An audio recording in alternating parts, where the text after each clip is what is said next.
Welcome to the Home Building Hub, your essential podcast guide to building your new home. Hosted by industry experts Colin and Darren Brennan, this conversational podcast will help better educate you about all things new home building so you can avoid costly mistakes and enjoy your building experience to the fullest, no matter which home builder you choose.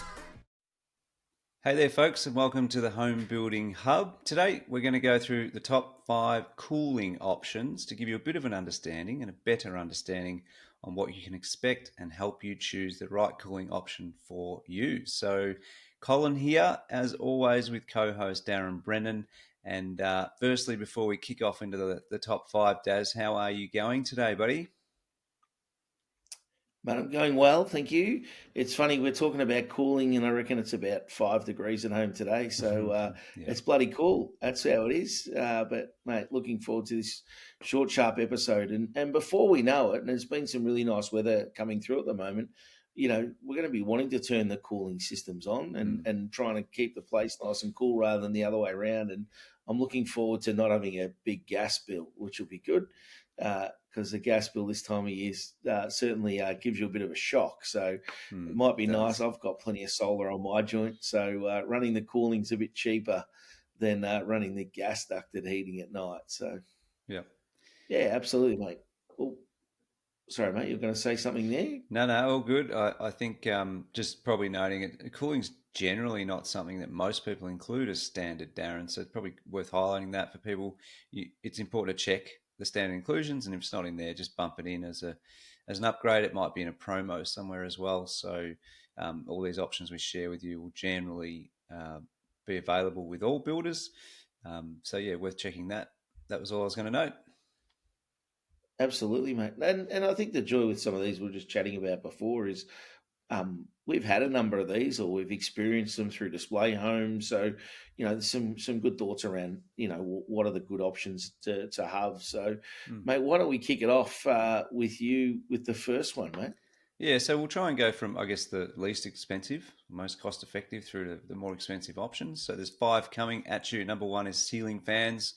Pretty straightforward. Most people would understand what they are, obviously. In some states, Daz, when I did some time up in Queensland once upon a time, there was a standard inclusion. So you had to have them. So some states do have the requirement. Down in Vic, we don't. But obviously fans are helpful to circulate the air. I think they're the most cost-effective option. They're a really good addition. I guess they're good to have just by themselves, but they're actually a good addition to have in conjunction with some cooling options. Some people I've noticed do a bit of both. So that helps. The price point, it's really in the hundreds, I suppose, per fan. And to have that installed, so you know, $150 to $300 would probably be a price point range. The one thing I think with all of these, and actually a lot of things, Darren, that people don't think about is because people go, oh, a fan or a cooling or a heating or this or that. They jump onto Bunnings and they look at it, oh, I can get it for $84 from Bunnings, but they don't factor in the connection, you know, the PowerPoint for that, or the person coming out to install the thing, right? So please keep these things in mind when you're looking at price points. Not as simple to compare by just jumping on Bunnings. Yep. So ceiling fans, number 1. We don't advise. You know, if you're not an electrician, going and putting them in yourself, and you know, buggering it up and burning your house down either. So you know, Bunnings is awesome for that stuff, but get a professional to install it if you're not one. Well, number 2, Cole, is Evap cooling. And again, I'd say previous years, and I'm talking, you know, 10 years ago, that was for sure from a builder the most common cooling unit. But I think it's moved forward from there somewhat. But builders still put them in, and I think they still have a really good place. They're ducted throughout the home, so it means that you're going to get cooling in any, you know, most of the living rooms and bedrooms, which is great. They're quite energy efficient. Which is also awesome. They pull water through a membrane. And so basically you have a unit on your roof. They pull water through that membrane using air, and that cools that air as it gets drawn through that membrane of water. So it is connected to water. It pumps water up into the unit on your roof, and that cools the air, and that pumps throughout the home. Generally speaking, drops the temperature by about 10 degrees. So again, if it's 30 degrees outside, it's probably somewhere about 20 inside. It's comfortable. If it's 40, it's 30 inside. And again, that's still comfortable, right? So where it can be a little bit inefficient if it gets really humid, because it is pumping moisture laden air into your home. So under humid conditions, you might see things like floor tiles looking a bit wet. And that's just because it's matching the humidity outside, and that can happen. You do need to have your windows open when the unit's running. As mentioned earlier, it is on the roof, so it sits on the outside of your home. Again, some of the design guidelines might mean you need to get a lower profile so you can't see it as much. Yeah, that's pretty much where they're at. They don't work. I don't think they work quite as well on double stories, simply because most builders won't duct them through the ground floor, and that's because the ducts are quite big as well. So they're not small ducts like your heating ducts; they're quite big ducts, and that's just to get that air flowing through. Price point somewhere between about $4,000 and $8,000. Yeah. But they're a really good option for people if you've got a budget you want to stick to, but you still want to have some cooling in your home. I've had it before. I thought it worked pretty well. Again, it was in a two-story home, so it didn't work well downstairs, but it certainly worked well upstairs when we were sleeping. Yeah, that's where that one's at. Same goes, Daz. Number 3, Colin? Before 3, I've had Evap cooling a number of times, and yeah, some houses it struggled. It depends on the orientation, depends on a few things, but most of the time it does the trick. You pop a couple of windows open, let that flow through, and that works well. And that's a good tip, Darren, for the double story. Just to repeat that, guys, you generally don't have a builder that puts it in the lower and the upper level. It's just up the top. So your top floor is getting that evap cooling, and your bottom's really it's running down the stairs and through the house from there. So it's something that I didn't realise a few years back, but good tip, yeah. Yeah. On that note, Colin, to sort of explain that to people is you've got your floor joist, which is basically there's a structure between your upper and lower floor, and that's a certain height. The ducts that come through with your ducted evaporative cooling are too big to fit through that. So they need to put in a bigger floor joist, which is really expensive because builders don't generally use it. So that's why that cost is so, it's just cost prohibitive to do it. It's not that you can't. You can certainly put a bigger floor joist in, but most builders won't do it. If you put a bigger floor joist in, you're adding additional bricks because now that gap between the two floors is higher, so your house is higher, you need more bricks, etc. Yeah. It just becomes costly to do it. So again, it's not something most builders would offer. And the last thing I'd add on it, Darren, if you look up to roof for people who are renting or in another home, you'll have a round vent. That's generally the ducted heating. The evap cooling is that square one. Okay, so and the benefit of evap is it can go into every room, so that's probably the main point why people upgrade from the next one, which can lead me into that. So that would be split systems. So split system cooling, people know what that is. It's like a wall-mounted unit, and on the back of it, there's usually a condenser that sort of runs it. And I think I'm actually a big fan of split systems, Darren. They're not ducted. They're on a wall in a lounge room or a smaller one in a bedroom, for example, or living room, etc. Obviously, you set the temperature yourself. Everyone knows what it is. But you've seen it in a hotel or a family member or friend's house. But you can set the temperature yourself, and a lot of people use them. They actually do heating and cooling. So a lot of people would use them for heating and cooling instead of a ducted unit and things like that, in terms of them being charged by electricity as opposed to gas. So if you've got a bit of a smaller house or you've got a couple of units, and that works well. I had a house myself down the southeast once upon a time, Darren. We installed two split systems, one in the main area and one in our master bedroom, which was a smaller unit, and they just did the whole house easily. And it wasn't a small house, wasn't a massive house, but it was I was quite surprised how powerful they were and how good they were, because this is not evaporative cooling air. This is actually refrigerated. Essentially, it's proper cooling, and I found them really, really good. So they're probably number 3 price point. It does depend on the size of the unit. So a smaller one for a bedroom, it could be about $1,500. You could get one for $3,000 or more if you wanted, but let's just say roughly you could get one for about $1,500. The larger ones, the smaller ones, 2.5 kilowatt ish, around there. And then the larger ones we'd suggest would be a 5 kilowatt. That's what you should get in a living area. Could be 2.5 to 3.5 grand or so. So individually, they're a bit cheaper than a VAT, but if you're getting 2 or 3, then they probably overtake it in the price point. But they're very good, very helpful.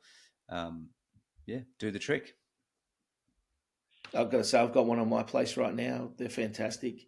Ours is a big roof mounted one, but it's still only in one room. And what I love is you just set the temperature and it just does the job till it gets to that temperature, right? Which is fantastic. The other part with the reverse cycling, being able to run it over onto a heating unit, is we put solar on a house a year ago, Cole, and obviously all homes now are coming with solar on them. We put solar in a year ago. The tariff you're getting back isn't so good. So you put it on during the day when the solar's running as a heater.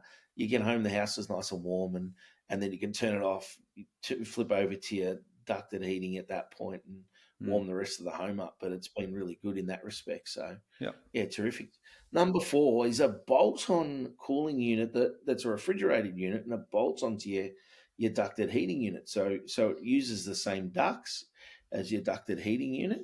And it's just a cost-effective way of getting ducted refrigerated cooling throughout the home. They're only available on certain heating brands, I think, is probably one of the keys to that. And more likely, depending on the brand, you're going to have to upgrade that up to a 5-star unit. So most of the heating units that are on the homes, the ducted heating units, are generally 3-star units as standard that the builders provide. So you're probably going to have to upgrade to a 5-star unit. The upshot of that is when you get to a 5-star unit, 1, it's more efficient. 2, it's zoned as well. So you have an ability to be able to run a couple, 2, possibly 3 zones, depending on what that's allowing for. It allows you to cool all of the rooms that's got a duct in it. So if, I'm in my study, if I've got a duct in my study, I can run cooling into my study, which is great. Again, you can gone blanky, Colin. You can set the temperature, and it'll just pump the unit, pump cool air until it gets to that temperature, which is great. And again, it is a little bit more expensive to run than some of the other units because now you're starting to do the whole house, right? So your ongoing running costs are going to be slightly higher, but you've got more cooling in more rooms. So it is a good cost-effective way. Sort of price range around about that 15 grand-ish. And again, depending on the brand, depending on your builder, etc., what they're doing, how many ducts you've got, etc., that would be without upgrading your heating unit. The upgrade of your heating unit looks somewhere between about $800 and $1,500, depending on the unit. So to go up to a 5-star unit, so it's not going to be huge cost there. Yep. Yeah, nice. So I guess that leads us into generally the most expensive one, instead of a bolt-on. The Rolls-Royce. The Rolls-Royce. It's becoming quite common though, Darren. So I think the pricing of this one is getting a lot better, a lot more realistic for people. So instead of a bolt-on, there's a full reverse cycle ducted cooling or refrigerated cooling system. So essentially this option comes with heating and cooling combined as a unit. It's all bundled into one. And in most cases, I would say, given the list of 5 we've given you, it's the most expensive option, but it does provide you with heating, with cooling, and like it's ducted through the whole house, and it's pretty good in that sense. And I would say one of the things here is it's an all-electric option, so essentially it would replace or be in lieu of the standard gas ducted heating that most builders would put in. So the price would be given to you in lieu of the price. So the price of the gas ducted heating, there's a standard. The credit for that would be accounted for, and then the cost of the unit on top of that. So it's a good solution for no gas estates, like you sort of mentioned above as well, Darren. Now with this, there's so many different ranges that you can choose from. So the builder will have their suppliers and what happens. But these units, it's hard to give you a ballpark. We will give you one, but it's more about having the entry level one, which is still going to be pretty good and it's still going to cost you 15K plus to get that refrigerated heating, cooling unit, whatever, through the whole house. But there's some I guess, the more robust ones and ones with better features and controls that you can zone everything and all that sort of stuff, Darren. And that could work up towards 30K. And one of the other things that you'd noted here, Darren, is for a double story, like 50 squares plus, you might actually need 2 units because it's such a big house to look after. So in that case, it might be more than 30K, So we can't really give you an exact, I guess. It's a harder ballpark to give you, but entry level, 15K for a normal single story home, I'd say, Darren. And then it can, ranging Yep. up to about 30K or so. I think people are asking for this more and more. And I've started to see a few builders giving promotions. And one of our builders actually mentioned this a number of months ago that they've got a really good deal with their supplier. And it was, I think it was, geez, I'm testing my memory. It was definitely under 15K. It was, I think it might have been around 8, 9, 10 as a bit of a incentive for people. And the builder just wears the difference as a promotion and off they go. So it's definitely one to consider, but it's not, if you're on a budget, it's not the one you pick. It's that, so realistically, the top 5 here in order deliberately. So if you just can't afford it in your quote, don't get any cooling and do it later. It's probably going to cost you less.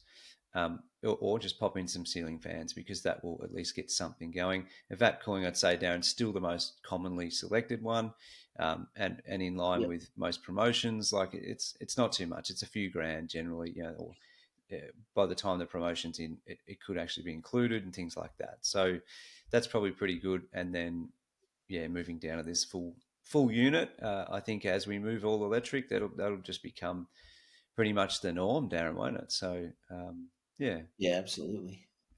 Heading that way, Cole, isn't it really? And like anyone needing planning in Victoria, for example, must go to all electric. So some of the new estates are all electric already. Yeah. Any new estate that didn't already get a planning permit prior to the end of last year is going to have to be all electric. So you're going to see more and more of that coming Yep. through over time. So Exactly right. I guess to wrap things up, Colin, our top tip would be make sure you get a unit big enough to suit your home. One of the traps that people often fall into is they're caught by the dollars and not by the size of the unit. So they go, geez, I might put a split system in, but I'll just put one of those little small ones in.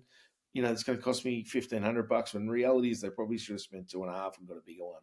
So, talk with your builder, understand the size, do a bit of research yourself if you need to online, find out about the unit. It'll generally specify a square meterage area that it'll, happily be able to cool for you. And then, to be safe, if you're in doubt, put the slightly bigger unit in. It's going to serve you better in the long run. So it will. that's 100%. where I think we wrap it up, Cole. Yeah, probably. I just forgot to mention the bigger unit than point number 5 there, you could also have to upgrade electricity, 3-phase power, etc. So the builder will outline all that sort of stuff, but just keep in mind that you might need a little bit more oomph in terms of electricity to get that thing running. So yes, but that's the best tip, Darren. I've seen it a number of times, buying a unit that doesn't serve the house properly because the house is too big or the unit's too small, and it just doesn't work. So yeah, jump on Google, get the model, type it in, and you'll answer your question in about 3 or 4 minutes. So cool. Awesome. Indeed. All right. Well, that Good on wraps you, this one up. We hope that it was helpful.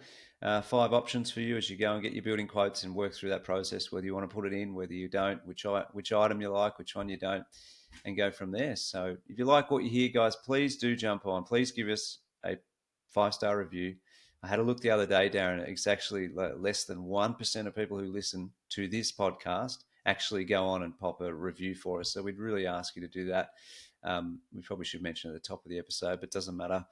And yeah, if you've got any questions, topics, please let us know. It's homebuildinghub.com.au. There's a contact us option there, and you can shoot out any question or topic ideas to us, and we will come back to you. Anything else to wrap up, Daz? All good, Cole. I think it's like I say, kind of funny that it's about 5 degrees here in Ballarat today, and we're talking about cooling. But yeah, no, mate, summer will be on us before we blink. So you'll certainly be wanting your cooling units on your home. yeah, beautiful. Thanks, guys. We'll see you on the next one. Thanks for listening to the podcast, guys. And just our disclaimer, whilst we're all about providing value to you, this podcast should not be considered as legal or financial advice. It contains general information only, and you should seek out independent professional advice on your personal situation before making any legal or financial decisions.